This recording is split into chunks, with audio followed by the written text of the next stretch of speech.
Yeah, good evening once again, lovers of freedom and truth, lovers of justice. Today I want to give a little bit of searchlight on the activities of Very Dark Man in China. Okay, let's really talk about what's really happening with Very Dark Man in China. Because what some people are calling whistleblowing looks a lot more like economic sabotage, and it carries a dangerous anti-Igbo undertone. That too many people are ignoring. It's now for years, Igbo men and women have built bridges between Nigeria and China.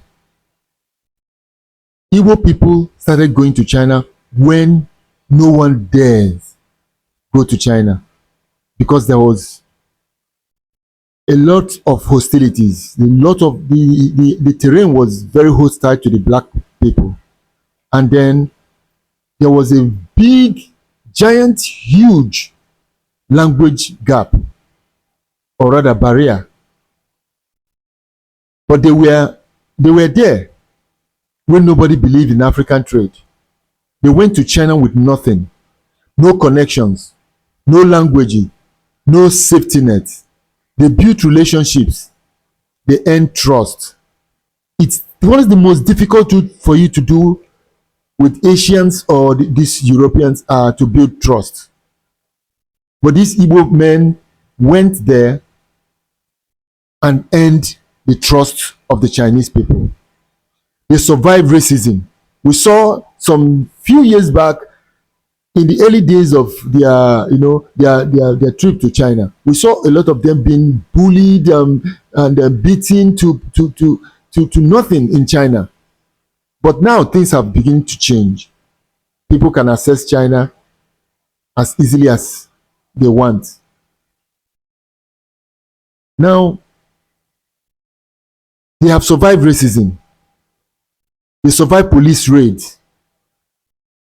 There was huge cultural barriers that they survived also.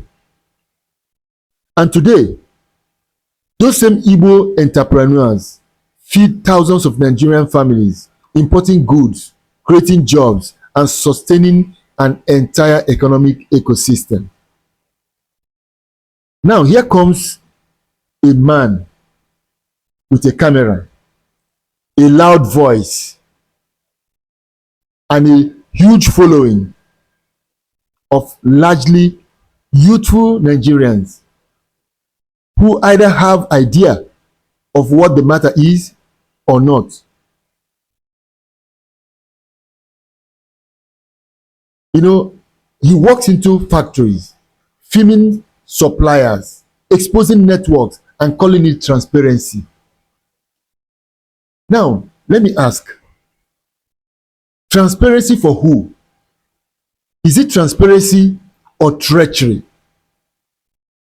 Because when you open up the trade secret of a people who built everything with sweat, strategy, and blood, you are not helping, you are destroying.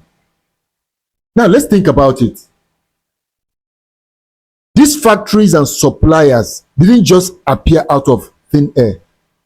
Igbo businessmen spent decades building those relationships, convincing Chinese partners to trust Nigerians at all. Those networks are not gatekeeping. They are not reward for hard work and risk.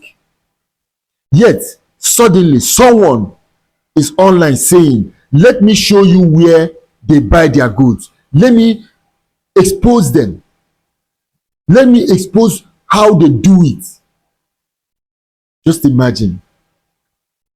And a lot of ignorant people are clapping.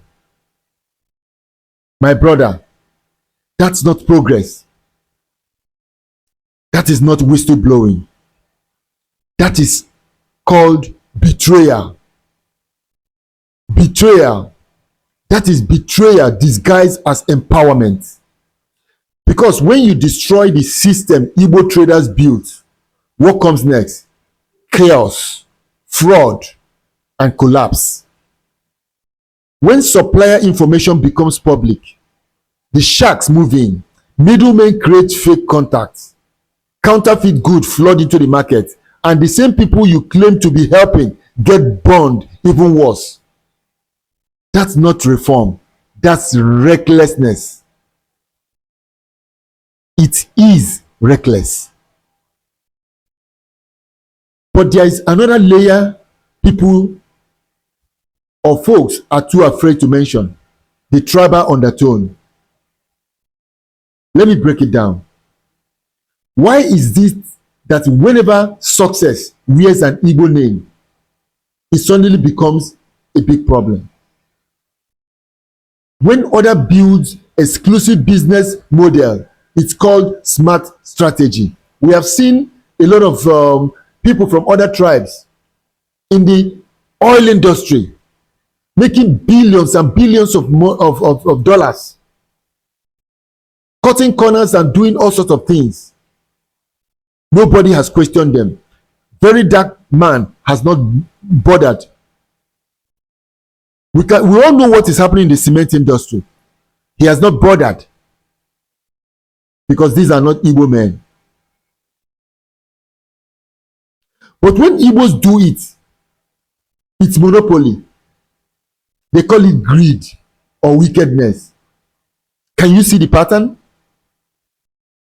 Now let me say, we are not watching a crusade for truth. We are watching another attempt to humble the Igbo spirit. The same spirit that built Alaba, the same spirit that built the Mandilas, the same spirit that built Aspamda, the same spirit that built trade routes across Asia that turned obstacles into opportunity. The same spirit that built routes connecting Nigeria to Indonesia, to Malaysia, even to the farthest part of this earth, where people thought that it was possible to do business.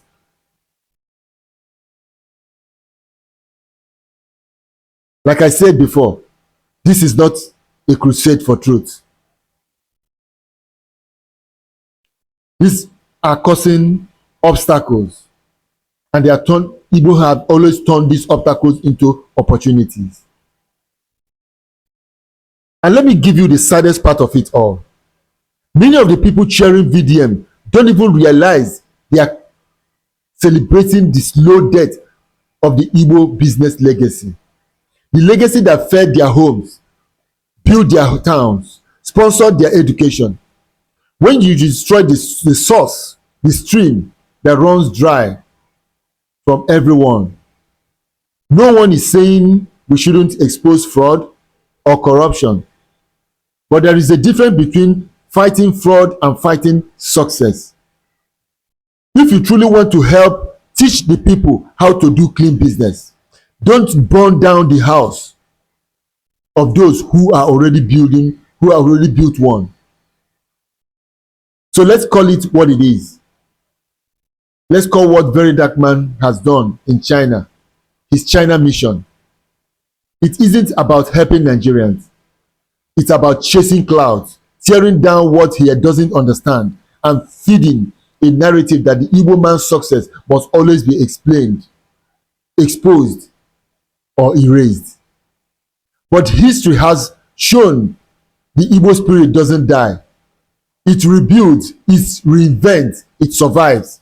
And no matter how loud the voice gets, truth will always outlive propaganda. I implore VeryDarkMan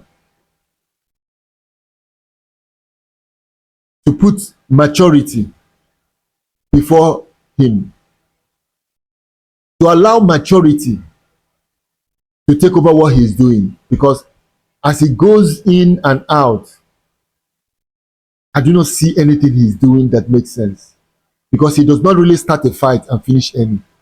There is no single fight VDM has started and has ended. I believe I have made my case, and I implore you, wherever you are, to please, if you are listening to this piece, in the comment section, air your opinion. It does not matter if you stand against what I've said, but you have a right to air your opinion. I will be happy to hear you and respond accordingly. And please kindly follow this channel, because we stand for truth, we stand for equity, we stand for justice. And what I see here is injustice. Kindly follow this page, share it, like it, so that others will see. Let this post go beyond our shores, let it go viral. Subscribe to this channel so that I can continue to bring you groundbreaking stories. Thank you and God bless.